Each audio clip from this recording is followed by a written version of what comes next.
got a cool intro. I'm just trying to see if it. There we go. Okay. Ba-ba-ba-ba. Hello. Welcome everybody. I think we're live. At least something's happening.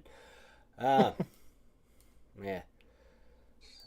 This is a new and experimental segment, as you can kind of tell with how confident I am. Uh, meh. But hey, we've got no viewers at the moment, so we'll just kind of see. Don't know what we're doing. We're going to see what comes out. Hello. You all know Charlie, also known as Eridan. Charlie and I have been gaming since like 2008, I want to say. Roughly, maybe Gosh, something like that. 2009. Yeah. Started at my buddy Mike Cross's place, and the rest is history, I guess. Yeah. All right. So, Charlie, what's Mhm. going on? Not too much. Slowly building my own campaign setting for D&D. That's actually been going good. I actually have a huge map, which I'm super proud of.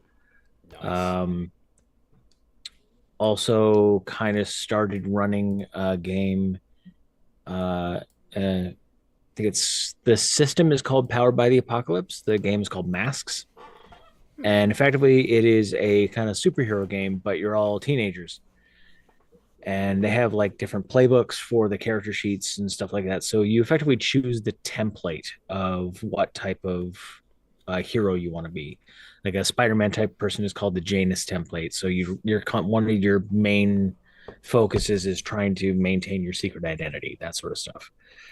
Then there's like the legacy of effectively like Superboy, like you carry that legacy with you and with it the expectations, that sort of Hmm. stuff. It's an interesting Nice. system. Yeah. Yeah. What was the inspiration for that Oh, I have no idea. Um, one? my my hyperfixation on fantasy is starting to wane and is slowly kind of fixating on superheroes for some reason. Hmm. Um, but the cool thing is, at the very least, with the medication that I'm on, I no longer lose all interest in the thing that I am no longer hyperfixating on. So I'll take the win, honestly. Oh, good on you, man. Yeah, just so our viewers know, this is a mental health positive channel. We're all on meds or Oh, yeah, uh, some such thing. cognitive behavioral therapy, or in fact, I've got my books over there, like OCD, a guide to the newly diagnosed, not with nudes, mind over matter, and all these other things about how to set up a thought record and like this pissed me off. Okay, why did this piss you off? Because of this. How? Using the fanciest adjectives you can, try to decipher why this pisses you, or try to describe your feeling. Overwhelmed. The world is going to end. Great, great, and then you slowly move on from there. It's fun stuff. It's fun Oh stuff. yeah, yeah. I just always attribute it to fear. I'm a firm believer that Yoda was right. Anytime you're feeling like anger or you're like fucking hate that, it all goes back to fear. It starts at fear because for me anyway, the way my brain works is that um fear is an overachieving bastard, and while it should just be governing self-preservation, um that's the thing in your brain. Your ego is like the part of your brain that deals with reality. So Mm-hmm. your fear response to like I put my hand in a fire and got burned, and then when you move your hand towards the fire, that fear response goes, no idiot, remember what happened last time. Mm-hmm. So that's what it should be doing. That is its primary job. Unfortunately, it likes to pick up odd jobs later on that actually belong to other people. So it starts to like Mm-hmm. tell you not to talk to people because, and it's just like, oh yeah, they won't have the time of day for you. Don't bother with that. Oh, don't bother even trying to flirt with them. They're out of your league.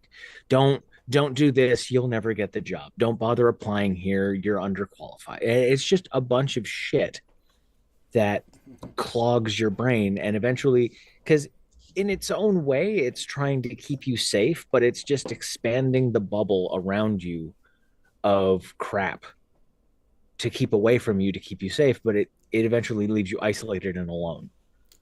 Yeah. um so I and like so Yoda's thing of like fear leading to anger, anger to hate, hate to suffering. So if you're angry at something, all right, what are you afraid of? That's the first question that I always ask myself. Mm. If I get angry at something, I'm like, okay, so what exactly? It's like, why am I angry? What am I afraid of right now? And it could be something. And it 9 times out of 10, you get angry because your brain recognizes that whatever you're afraid of is stupid, and it's just completely irrelevant. Like Hmm. there is no reason for you to be afraid of this whatsoever, and your brain is like, come on, man, really? But unfortunately, your ego go can't blame itself, so it immediately points its finger at something else because it can't quantify a world where it's to blame. Mm-hmm. So something else always has to be to blame. um Mm-hmm. That's the job of so the way my the brain the way ego. It's yeah like, oh no, this so, there's no flaw with me. I'm ego. I'm i'm magnificent. I'm doing you a favor. You should Mm-hmm. be thanking me, honestly. Yeah. And You it's all weren't working hard enough, so I'm here having to work on all your guys' emotions yeah. just to keep this train running. And what happens after that is if it's left unchecked, it breeds into hatred. And now the hilarious thing is the hatred is actually directed towards you, but we cycle back to the it can't possibly be my fault thing. So that hatred gets projected on something else that 9 times out of 10 is either adjacent to the problem, or sometimes it doesn't even have anything to do with it. Hmm. Like, for example, a Canadian being afraid of Canadian born spiders. Arachnophobia is a thing.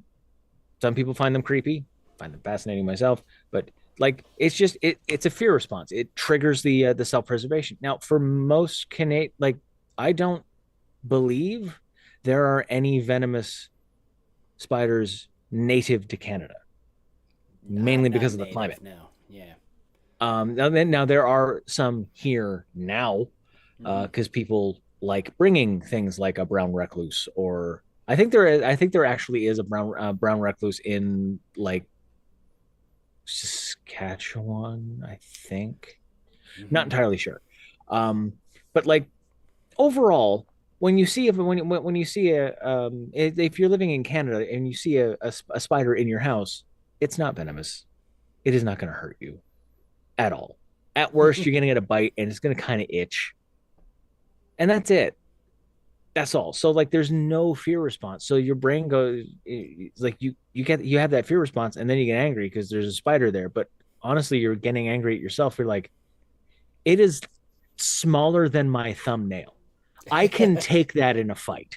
Like, like this is not going to be a fight, really. It's just it's not. It's nothing. And then you end up kind of turning that inward again, and then hating yourself. Like, why am I so afraid all the time? And that leads to suffering, because you that leads to self-deprecation, and that is never good. Mm. And it's just this weird cycle. Now I'm not discounting anyone with like genuine arachnophobia. It is a thing. I Mm-hmm. get that. But even like licensed therapists, which I am not, even licensed therapists will say, like, for the most part, fears are like fears like that are irrational. Like, they're illogical. They don't make sense. It is absolutely a thing that your brain is going through, but Perfect. Yeah. uh, you know, but it Mm-hmm. overarching, it's kind of real illogical. And the hilarious thing is, cycling back to D&D, uh, um, check in with your players from the DM. if they have any phobias before you run a game. I did not, and I had this idea of which I later saw like a bigger version of in Diablo 4. Um, that these spiders had kind of like taken over and they were being controlled by this bigger thing. And there was these smaller spiders, roughly the size of a head, like a human head, and they would kill the person, and then they would kind of hollow out the top of the skull and just kind of like burrow into it and just kind of like nuzzle themselves in and effectively pilot it like a mech. So it would have like the same stats as like a zombie, but like when you killed it, the spider would leave. Hmm.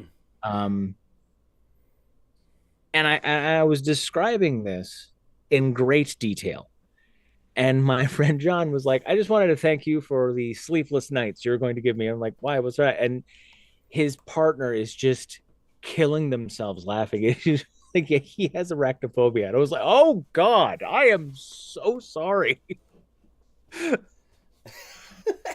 So check in with your players.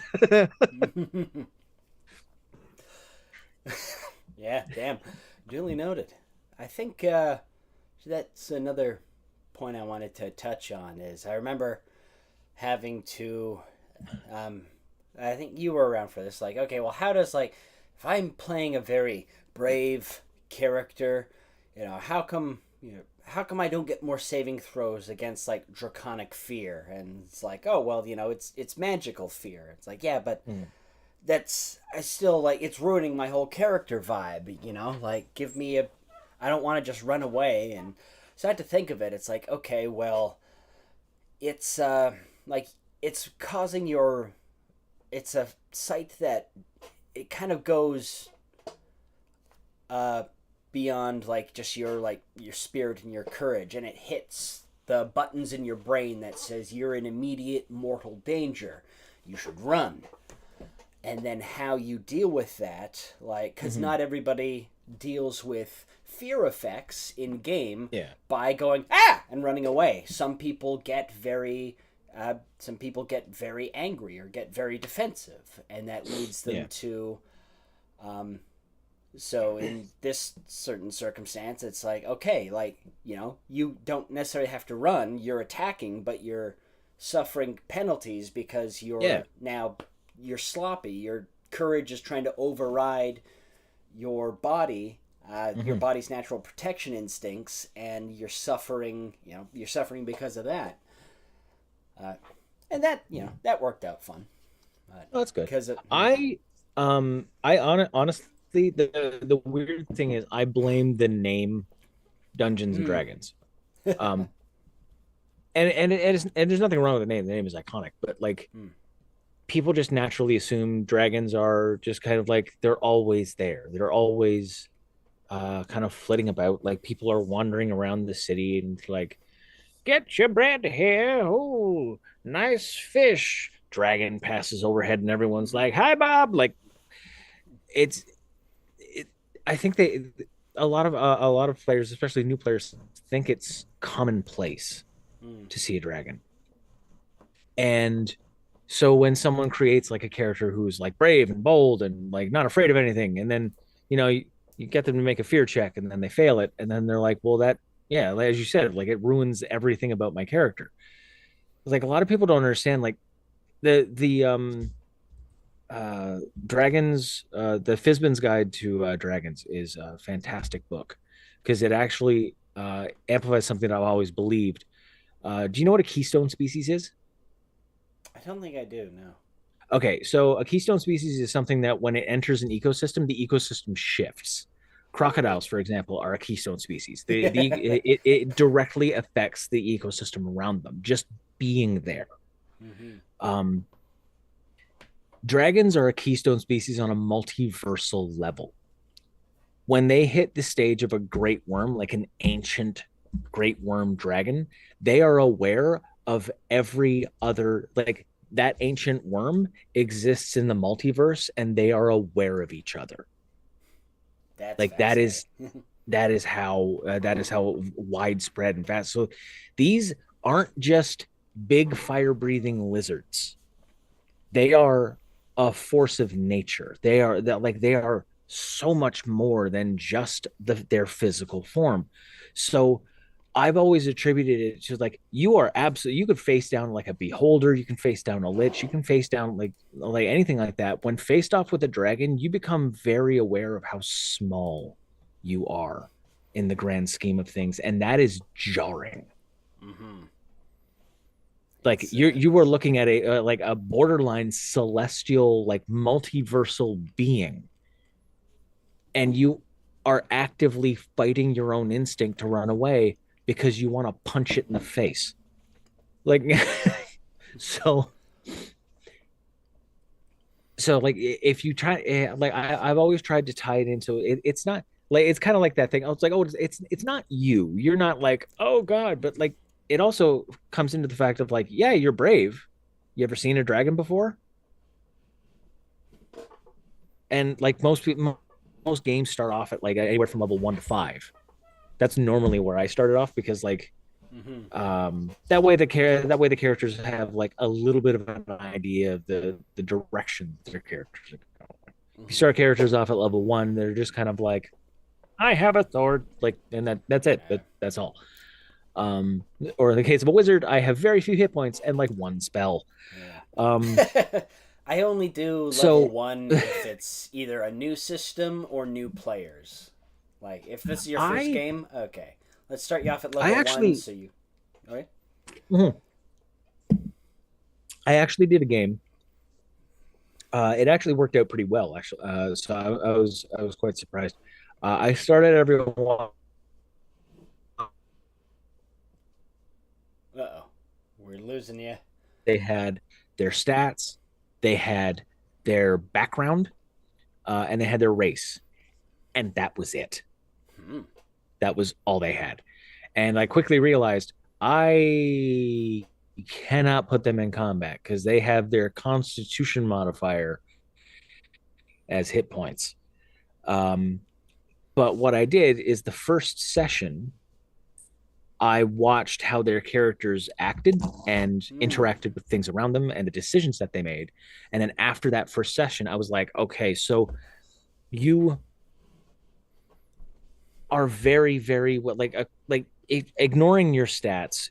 The one character that I had wanted to play like an artificer, and her stats would have supported that well, but she was so adamant that she wanted to know all of the lore. She was a history major. She wanted to know the things, and I was like, that is a lore bard. You can branch off into artificer, absolutely, you totally can, but like I highly recommend like if that's the direction you want your character, the lore bard is going to be the way to go. And so she did. And the other character like made a solemn like he's like I'm making a solemn vow that this injustice will not go. And I'm like, okay, so that's paladin. I'm Yeah. you literally just made an oath. Yeah. He ended up shifting it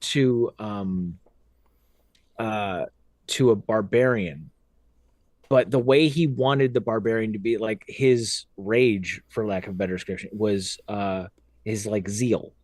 Is like he focuses so much on the oath that he made that he's not angry, he's driven.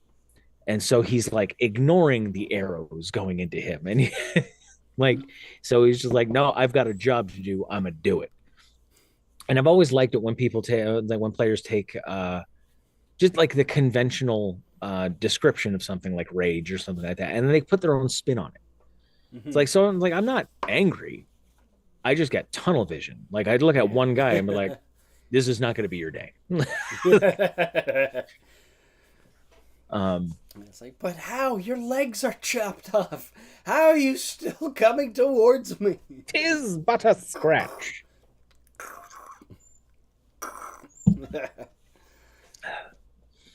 But yeah, like it worked out pretty well.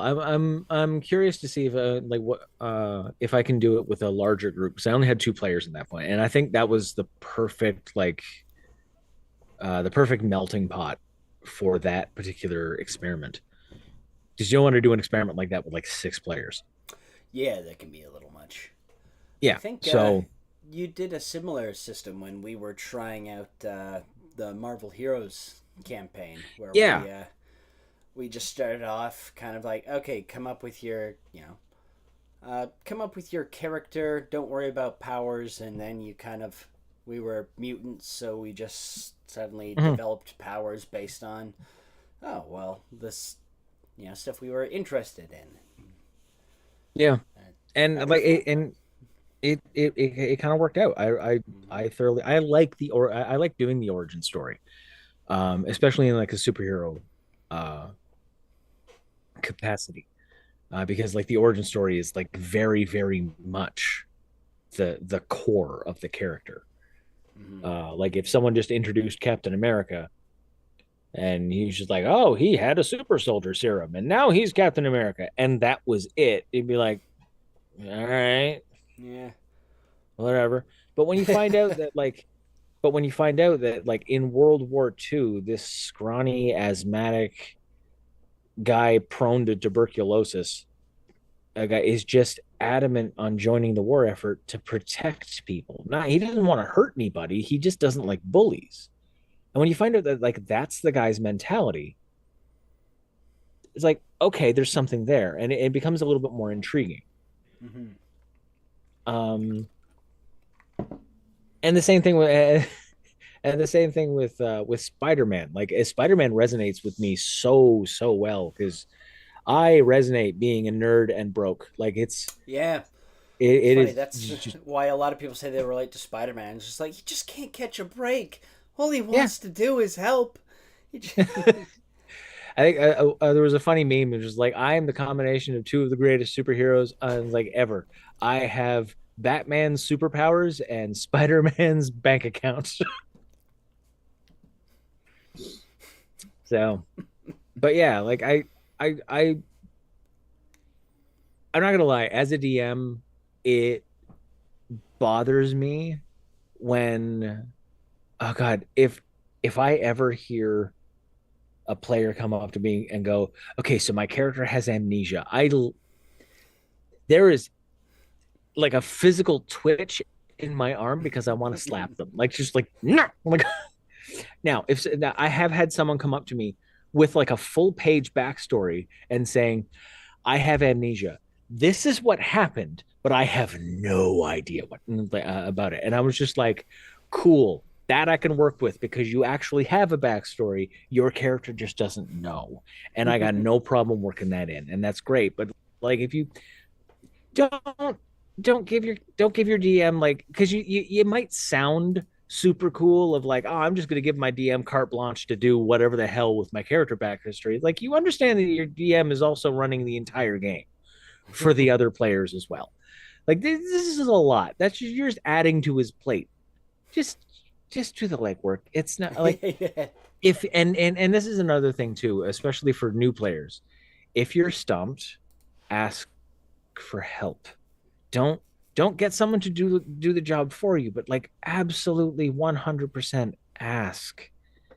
Just ask. Is like most people, like myself included, like I my current D&D game, two of the players had never played before, never played any role playing game at all, and they are hopelessly hooked now.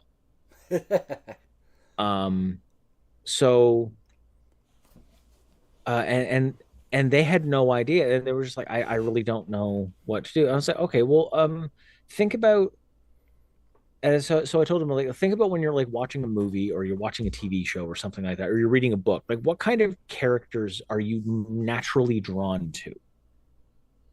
um and just kind of like maybe like make something like that. And they're like, yeah, but I don't know how to act. It's like, okay, well, here's what I normally do is I'll take an aspect of myself and I'll make that the dominant character trait.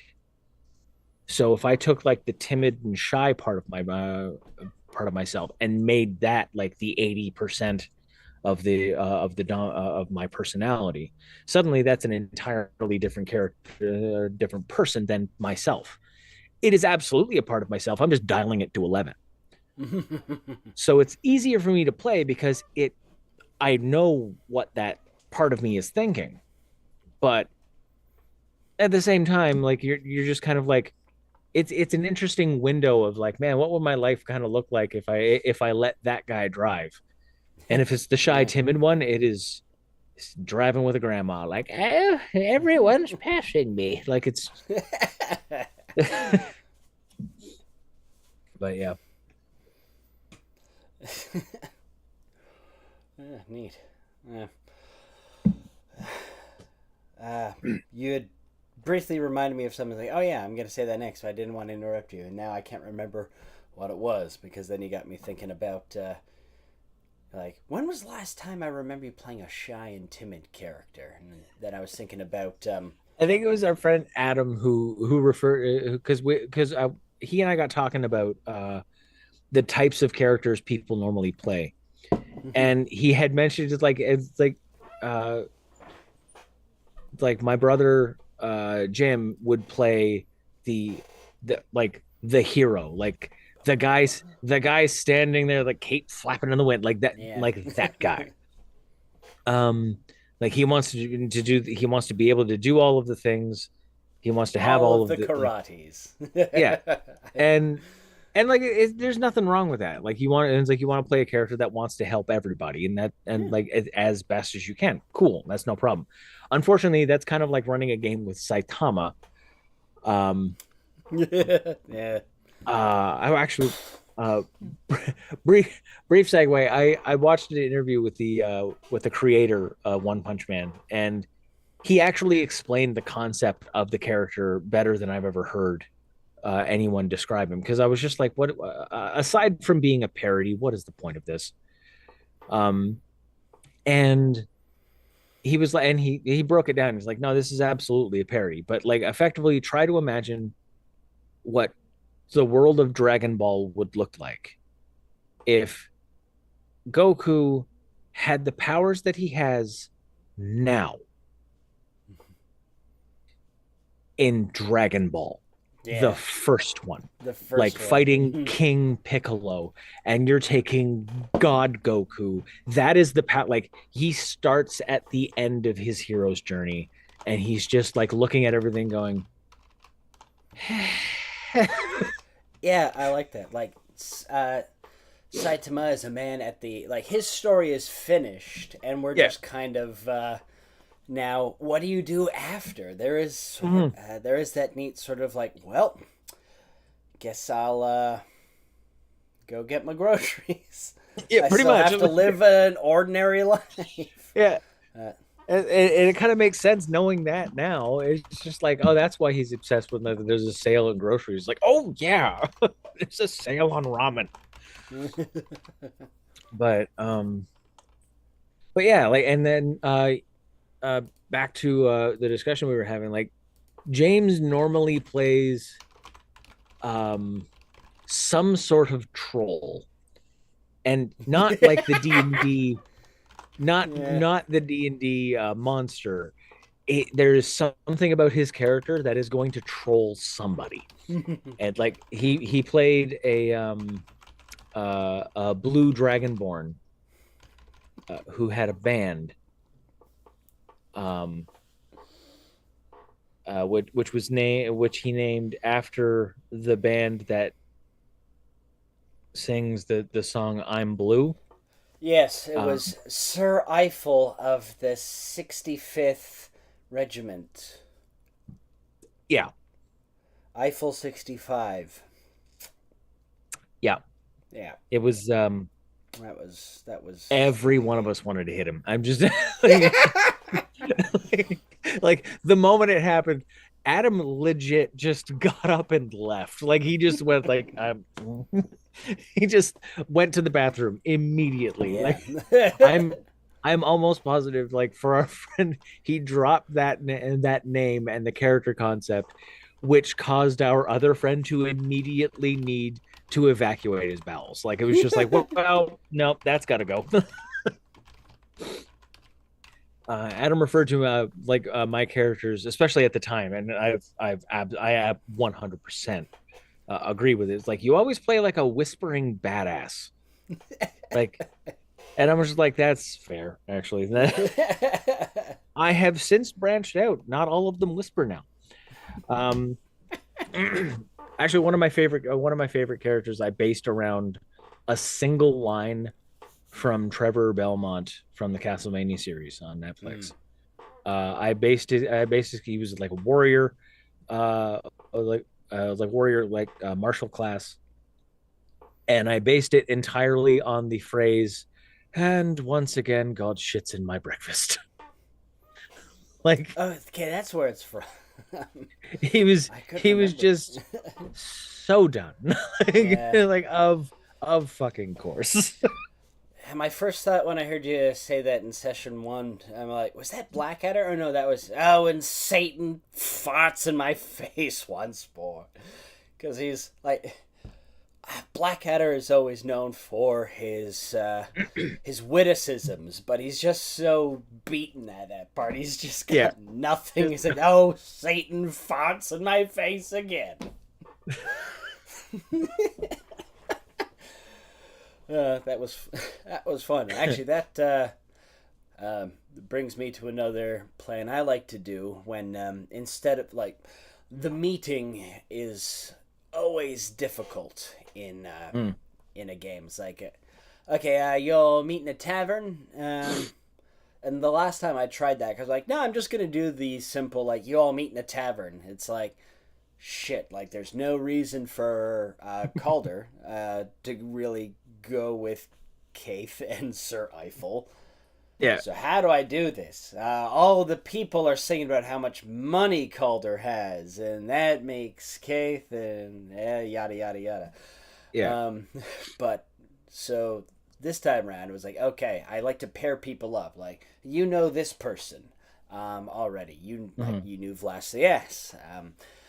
Everybody everybody knew someone except Alexander, who was just like, wandering. Like, that ship looks like fun. I'm just gonna walk onto that and see what happens. Yeah. I did for this game, and is it worked out well because of the two new players. I had an NPC kind of heading up an adventurers guild. Oh, that's a good So idea. so effectively like the things outside the city that were affecting the city, the ruling like law enforcement or government or city guard and stuff like that would post a bounty and they'd bring it to the adventurers guild. Hmm. So they would effectively pay the adventurers guild like a fee to go get it done. Just like whoever wants to do this, fantastic. Here's the money. Pay them when it's done. And that was it. And one of the characters is like the adopted daughter of the guy of the dwarf who heads up the Adventurers Guild, and it just kind of worked out. Like everyone was there because of a job, so it kind of worked. There Mm-hmm. was I think one character, um, it was I had to think about it for a minute and how to get him involved. So I eventually just kind of like the thing that was happening outside the city, he was investigating. So he came to the city to kind of see if anyone knew about it. And he had learned through just asking people, Mm-hmm. talk to the Adventurers Guild. They tend to know what's going on. Yeah. And so they found out, like, oh, there's other people investigating. Cool. Okay, I'll stick around. Yeah. These guys already seem to have a head start, and so, oh, why Mm-hmm. not? Yeah, because not every like that's uh, personally, I think that's a really good way to get people acquainted with the first catalyst. But it's always hard to like, okay, well, this person specifically, like, I'm a lone wolf. I'm a whispering badass. I don't belong to an adventurers guild. It's like, okay, um, so Yeah. I let's will. find that reason. I will say I I I I do play like a lot like I do play a lot of like lone wolves, but like for the sake of the game, it is never very difficult for me to just like yeah, I'm sticking around. My character Yeah. Oh, that. my character like doesn't like it, but he sticks around because like at some point you need to kind of it's like if you're playing a lone wolf character, you have to understand that you are going to have to go against the character type in order to get the game rolling. Like, Mm-hmm. you can't play a game with like four people and constantly be going off on your own. Like, you can, but it's not fun for everyone else. And that like it's not just here for you. And for a lot of new players, that's just it's there's just the like the teething process. Like, you learn. Mm-hmm. It's not it's not bad that people do it. It's just it's something that everyone does at least once. And you either learn very quickly, or you have like or if you have like a generous or lenient DM that just kind of like humors you and like goes like, all right, and then everyone just kind of like rolls their eyes and like, oh, for fuck's sakes. And like that's me for like 45 minutes.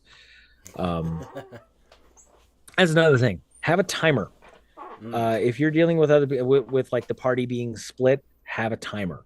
Yeah, it's a very good Um idea. See if you can time it to like like 10, 20 minutes or something like that. And then cap it there. And if you can, leave it at a cliffhanger. Leave it at something about to happen and then switch over to the other scene.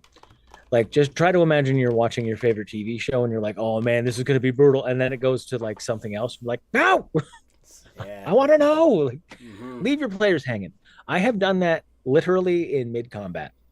I have had like, I will just kind of like, okay, I'm coming up on like the 20-minute mark here. And everyone else is kind of like, they need to do their thing. So I'll introduce like either a hazard or something like that. Like, someone was fighting an undead ogre, I think, and he burst through a wall because the character had like shifted into a fox and climbed in through like a small hole. And so it was just kind of like, all right, I'm good. And it burst like I rolled and it burst through the wall. And so now it can get through. It's just like shit. And it's like, and I'm gonna leave you there for a moment. And No. and then you move over and move on to someone else. Um, but it keeps them wanting to go back. Like, I need to deal with that ogre. Like, that is the thing. I am Mm-hmm. currently in a fox form. I am as big as that thing's foot. Like, it's but No, it's fun. And then when you're dealing with the other uh, players, the player can kind of use that as bonus time to strategize. Like, okay, yeah, how can I exactly. get out of this already? What skills do I still have available? What's already been exhausted? Mm-hmm. That's fun stuff. Yeah, I enjoyed. Haven't Undead ogres. Now there's an idea. I might have to Yeah, borrow it that was one. actually it was an undead etin, which is effectively like a two-headed ogre. Yeah. And one of the heads was dead, like just like hanging off, like the neck was clearly broken and kind of floppy. And the other one was just like zombie zombie face. Mm. And it was I don't know, it's fun. I like putting a little like I'll take a monster and I'll like in my campaign setting, I'm doing something interesting, I think, anyway, with aberrations Ooh. and like outsiders. Um, and I had this idea that their presence, if like an aberration walked through a graveyard, it would not purposely, but just their presence would cause like the dead to walk Hmm. because they're not from this plane of existence. They are like quite literally an aberration. They are outside the realm of order of like the laws of physics and the laws of life and death and like that sort of thing. So their mere presence is fucking with the natural order of things. So the things that are dead are slowly becoming corrupted, get animated, and they start walking around and destroying things because they're just it. That thing walked past a tomb, like and just and so it was interesting. I thought that was kind of cool, and um, I kind of like having because now there's like telltale signs that it's not like the traditional undead and the characters and the players are picking up on it, so they know that there's something else happening here. It's not just, oh, it's just like a zombie, because zombie, whatever, D&D, it happens. But now there's like little telltale signs that it's happening. There's like things that are like either on or coming out of the the like the zombie, or there's something about the skeleton or whatever. um and it's kind of becoming an investigation process, which is kind of cool. And I like watching my players kind of like slowly kind of figure things out. I also as a DM, you will get to love sowing paranoia. um That is fun. it it is just so entertaining. Like, you've if you're this far into running like D&D games, or any role-playing game, you know full well rarely anyone just opens a door. If they just open the door, they are either a seasoned veteran or they don't know any better, because the seasoned veteran kind of wants to see what'll happen. Mm-hmm. Person that doesn't know any better is just opening a door. The paranoid player has had a trap spring in their face at least twice, and now they just never want it to happen ever again. Keep trying to So get like, one okay, up on that trap. It's like yeah, it's this like time. Depending on my character's archetype, I'll walk right into a trap, just like, yeah, my character's, my character's reckless, but I'm doing that for yeah, part of the story, and it also, it's one way of dealing with the trap. It's gonna activate it. Like, listen, yeah, Hugh. It's like, okay, so I bolt after him, completely ignoring the tripwire that so and so said they yeah. saw, and like, okay, you go over. Well, and the cool thing is sometimes like you can this is actually something that I'm glad you brought that up. You can totally work with people like that. Like, that is a fantastic thing. It's like, oh, like, I'm reckless. I'm just gonna walk down the hallway. Cool. And then you can make, like, okay, so if there's like a tripwire or something like that, you like make a dexterity check, for to avoid like the pressure plate or something like that. But if the character's reckless, they're not looking. So what I've done in the past is I've had someone roll a dexterity check and they passed it, which means their natural step, their natural gait avoided it. So they harmlessly walked down the hallway. And then everyone's like, all right, cool, it's good. And then they go by, and I'm like, okay, so make a dexterity check. And they're like, but there's no trap. You walk down a hallway. Yep. Yeah, Make a dexterity. And eventually someone fails and just, oh, crap. So it's fun. Like, it's like, I didn't find one, quite literally. yeah. Like, another thing that I like to do is sometimes I like to reward players of like, okay, there's a trap on this door. I need to work tirelessly to disarm it. And then the barbarian just like kicks it and like kicks the door in. But then like I was just like, you know what? Give me and because you'll have like whatever type of trap it is. If it's a magical trap, it's one thing. But if it's like a physical trap, kicking the door in may actually destroy the trap. Yeah. So like I had this thing of like, oh, it was an acid trap where it would just like spray acid, and he kicks the door in, and instead of like doing it because it was in the door just like bursts inward, and then from the lock it's just this little like harmless spray of acid that went. Yeah, it's designed to ward off somebody who's like Right there, yeah. Yeah, if you were the rogue trying to pick the lock and missed, and you'd get acid in your eyes, but yeah, you're barbarian, just this limp little font of acid going. Yeah, it's like, well, yeah, okay, Disarm the trap. yeah, it's the it's the Vlas problem. It's like, what are you gonna do against the sea drake? Blow it up. Yeah, that'll work. But Yeah, I think he genuinely missed his calling with an alchemist. yeah, well, now that you guys have nanners, you're gonna have access to alchemical bombs and stuff like that. Oh, So, good, yeah. uh, Blast can now start cross-classing into alchemist. He's like, hold on. So I can make a smaller bomb. I won't have to be constantly like throwing random barrels. Fantastic. right now he's an interesting mix of like trying to think of like a famous roguish type, but he's more like Donkey Kong, really. Right?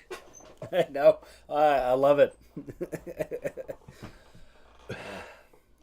I just love the fact that he's like the intimidation rogue. Yeah, I really like that class. I was like, okay, like, because I was thinking like you play more barbarian. Then I found this like type. This rogue is called like the bodyguard or like the Yeah. bouncer or something like that. And it's like, no, you other people pick locks. You kick doors in and tell people to stay put. It's like Yeah. that's yeah, okay. This is exactly what we were going for. Yeah, and it's neat because you still have all of the things from a rogue. Like you're still living in that world and you just Hmm. work different. Like I think there was a I think it was on a Reddit thread where someone describes like I was running a game and the half orc rogue had like an 11 dexterity but pumped everything into his charisma and legit walked into like a dungeon past the guards and the guards were like, hey, and he just screamed at them like, you know, Seagrog, rolled an intimidation check and the guy was like, okay.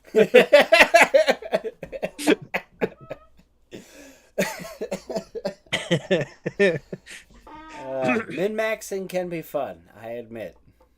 Yeah, like if your character wants to be good at one thing, yeah, sure. Yeah. Yeah, back before we knew better, my buddies and I would do battle royales for Hmm. doing mostly Star Wars, and um, we didn't.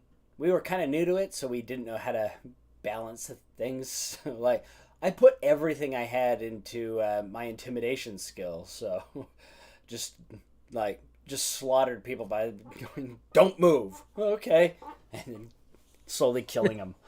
And then later on, it's like, oh well, the stat max is based on your character level, so you Hmm. would have had to diversify, and also people get a chance to escape if you're Well, it's causing also them like harm. if you call it's like if you Yeah. tell them, if you intimidate them to stand still and then hit them, they're gonna run. Like Yeah, because that's now we're back into fear effects. They are now afraid. yeah, and it also like there's a lot of stuff that sometimes the rules as written don't make sense. Mm-hmm. It just when there'll be like a like that particular example, like okay, so it's like don't move, and you can intimidate someone, and it succeeds. So like okay, cool, like the person just freezes up, and you just take a swing at them. Okay, well, logically speaking, if you're screaming at someone, don't move after you did that and then punch them, there isn't a single person that's going to stand still. No, dude, they're running. Like, Mm-hmm. like Yeah, I I think. don't care what you rolled afterwards. It makes it makes more sense. Like, and if it's a spell effect, okay, that's completely different. But if you're just naturally intimidating them to get them to not move without casting a spell or having some sort of charm effect, then it's not happening. Like just you have to have. It's weird to talk about realism in a fantasy setting, I know. I but think. like people will still react the same way. Mm-hmm. Like The there's not going to be. hardest. Sorry, I keep talking No, no, over go you. ahead. I was gonna say on that point, the hardest one I've ever had to navigate was between you and James when Vesvin caught the thief going through his bag, but he rolled like you guys were high level at that point, so Yeah. his deception check was phenomenal. It was like a critical Mhm. success, but it's like brought like I know this guy's a thief. I've seen him steal shit. He's there Yeah. rooting through my bag. I'm gonna be suspicious of him. Like, I don't know how to navigate this because Well, yes, it was a success, but yeah, you're right. well, Um, I think that like there wouldn't be, and I think you handled it. I think you handled it. Well, I honestly can't remember how you handled it, but I don't remember having like a blowout or anything. So, kudos. right. Um, but like I think in manners like that, like Oh, yes, the so deception works, but James just tuned in to comment on that. He's oh no, he's commenting. Disarm traps with explosives. It's the only way to be sure. well, I mean, yeah, that does work. That does work. Yeah. But like I think to that point um is the thing of like you can still succeed in a deception roll and still have the other person suspicious. Mm-hmm. Like if you catch a thief, like a rogue, going through your things, and he makes a successful like deception check, like, oh no, I saw a rat, it went into the or like whatever. You still saw a rogue going through your things. Like Okay. there is there is no explanation, there is no role, no deception without magic involved that is going to circumvent your natural suspicion of the thief that you have been traveling with, that you have Yeah. actively watched steal things. Like, Thank you. That was the way I was looking at it too. It's like, okay, you believe that he's not up to. You believe that he's not putting you in harm's way, but you're yeah. gonna take that bag from him. Oh yeah. Like, Like yeah, yoink, the thief still get has out. your things. Like Yeah, that's Thank you, thief, but unless you're putting things in there, give it back. Apparently, James is not on the toilet this time, just in a ride at Wonderland. oh, neat. Don't fall off. Oh wait, no, no, no. Let's really get. Oh Are you man. sure it isn't a mimic?